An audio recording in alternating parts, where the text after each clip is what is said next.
எல்லாருக்கும் கோயிலுக்கு போனால் ஒரு நிம்மதி இருக்கும். அதனால் நம்ம போகிற விஷயம் நடக்கும். கடவுளுக்கு நம்ம பேசுகிற வார்த்தைகள் கேட்கும். இப்படி எல்லா நம்பிக்கையும் எப்போவுமே அசைக்க முடியாமல் அதிகமாக நம்ம எல்லாருக்குமே உண்டு. அப்படி தானே? அப்படி இருக்க நமக்கு பிடிச்சதெல்லாம் கடவுள் செய்கிறாரு. அவருக்கு என்ன பிடிக்கும் அப்படின்னு எங்களை நம்ம யோசிச்சுருக்கோமா? சில விஷயங்கள் அவங்களுக்காக பண்ணும்போது அவங்களும் ஹாப்பியாக இருப்பாங்க. அதில் ஒன்று, ரொம்ப பக்தியோட உங்கள் முழு மனசோட உங்களோட வேண்டுதலை நீங்கள் வைக்கும்போது, என் பிள்ளை என்கிட்ட கேட்குது, அதை நான் கண்டிப்பாக தருவேங்கிற பிடிவாதத்தோட அதை கொடுக்க அவங்க முழு மனசோட ரெடியாக வருவாங்க. இப்போது நம்ம அப்பா கிட்டேயோ இல்லை அம்மா கிட்டேயோ ஏதாவது கேட்கும்போது அவங்கள ஐஸ் வைக்கிறதுக்கு என்ன செய்வோன்னா, அவங்களுக்கு பிடிச்ச விஷயங்களை கொடுத்து சந்தோஷப்படுத்துவோம். கரெக்டு தானே? அப்போது அதே மாதிரி கடவுளையும் சந்தோஷப்படுத்துறதுக்கு சில விஷயங்கள் இருக்கலாம்ல.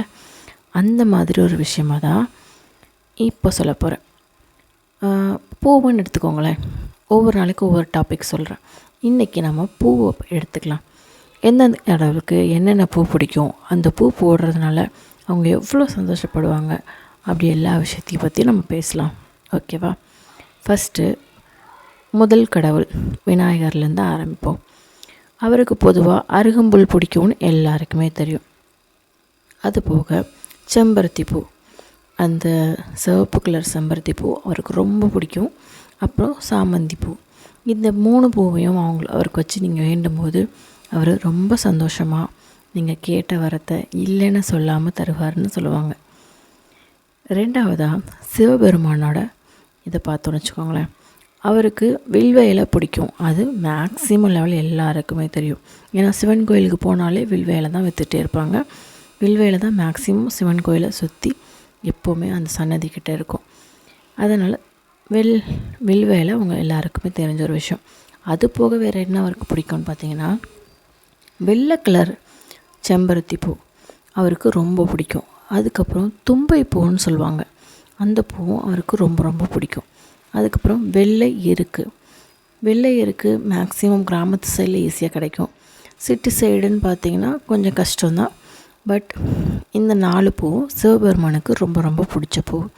இதை வச்சு வேண்டும்போது ரொம்ப மனம் குளிர்ந்து நீங்கள் கேட்குற வரத்தை உடனே கொடுக்கறதுக்கு மனம் இறங்கிடுவார்.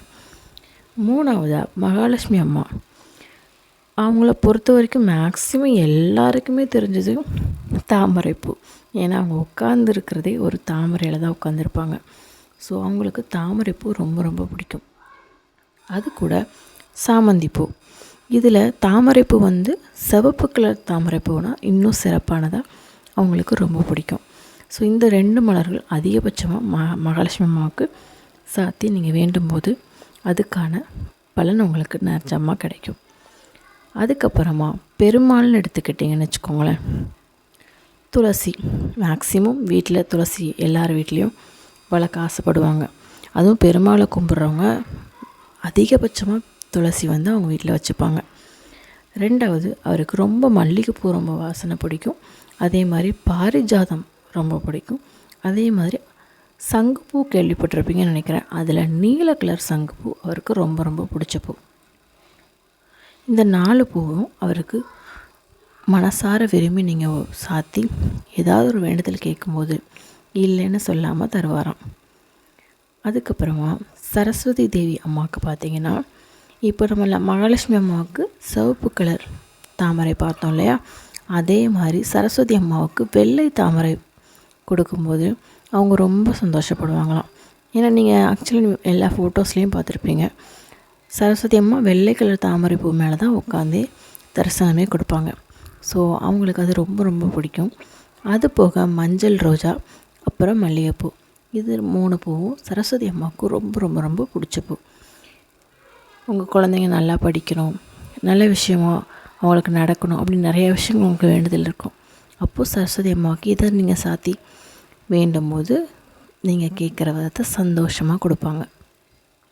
அப்புறம் முருகர், மை ஃபேவரட். இவங்க எல்லாருமே என்னோடய ஃபேவரட் தான். என்னதான் இருந்தாலும் அப்பான்னு எல்லாரையும் கூப்பிட்றோம். ஆனால் குறிப்பிட்ட ஒருத்தங்க மேலே தான் நமக்கு அதிக உரிமையும் சண்டை போடுறதுக்கான சக்தியும் தெம்பும் திமிரும் நிறையா இருக்கும் இல்லையா? அப்படி மீனிங்கில் நான் சொன்னேன். சரிங்களா?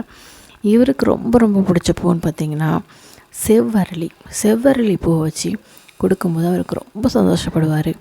அது போக முல்லைப்பூ, அப்புறம் சிவப்பு செம்பருத்தின்னு இல்லை, செம்பருத்தி பூ மேக்ஸிமம் லெவல் எல்லாமே அவருக்கு ரொம்ப பிடிக்கும். ஸோ இது எல்லாமே நீங்கள் சாத்தி வேண்டிக்கும் போது அவர் உடனே சந்தோஷமாக நீங்கள் கேட்குறதெல்லாம் கொடுத்துருவார். கடைசியாக யாரை பார்க்கலாம்? அம்மன். பொதுவாக அம்மன் பார்க்கலாம். எல்லா அம்மனுக்கும் என்ன பூ பிடிக்கும்?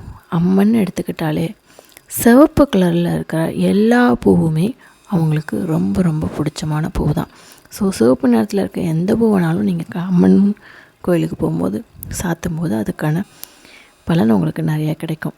அது போக செம்பருத்தி பூ, சிவப்பு செம்பருத்தியும் அம்மனுக்கு ரொம்ப ரொம்ப பிடிச்சது. ஸோ இவங்க எல்லாருக்கும் உங்களுக்கு ஏதாவது வேண்டதில் இருந்தால் இந்த பூக்களை மட்டுமாவது சாட்சி நீங்கள் நினச்சதை வேண்டி கேட்கும்போது மனசார அவங்க கொடுக்க தயாராகிடுவாங்க.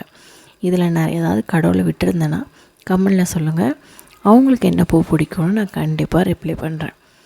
ஸோ மனசார வேண்டிக்கிறதுக்கு உண்மையான பக்தியும் உண்மையான நல்ல வேண்டுதலும் இருந்தால் மட்டும் போதும். கடவுள் எதையுமே இல்லை கொடுக்க மாட்டேன்னு சொல்கிறதில்ல. மீறி சொல்கிறாங்க அப்படின்னா ஒன்று அது உங்களுக்கு கூட இருந்தால் நீங்கள் நிஜமாகவே சந்தோஷமாக இருக்க மாட்டீங்கன்னு அவங்களுக்கு முன்னாடியே தெரிஞ்சிருக்கலாம். இல்லை அதனால் உங்களுக்கு ஏதாவது பாதிப்பு வரும் அப்படின்னா உங்களை விட்டு தள்ளி வைக்கலாம். அவ்வளோதானே தவிர எந்த கடவுளுமே நம்ம வேண்டுதலை இல்லைன்னு சொல்கிறதுக்கு என்றைக்கும் தயாராக இல்லை. அவங்கள நம்ம சந்தோஷப்படுத்துகிற மாதிரி நம்மளையும் அவங்க சந்தோஷமாக பார்த்துக்கணுங்கிறதுக்காக மட்டுமே ஒவ்வொரு தடவையும் நம்ம தப்பு பண்ணும்போது மன்னிச்சு இன்றைக்கி இந்த ஸ்டேஜில் நின்றுட்டுருக்கோம். ஸோ கொஞ்சம் ஐஸ் வச்சு பார்க்கலாம். நல்லபடியாக நடந்துச்சுன்னா சந்தோஷம் தானே? கரெக்ட் தானே? ட்ரை பண்ணி பாருங்கள்.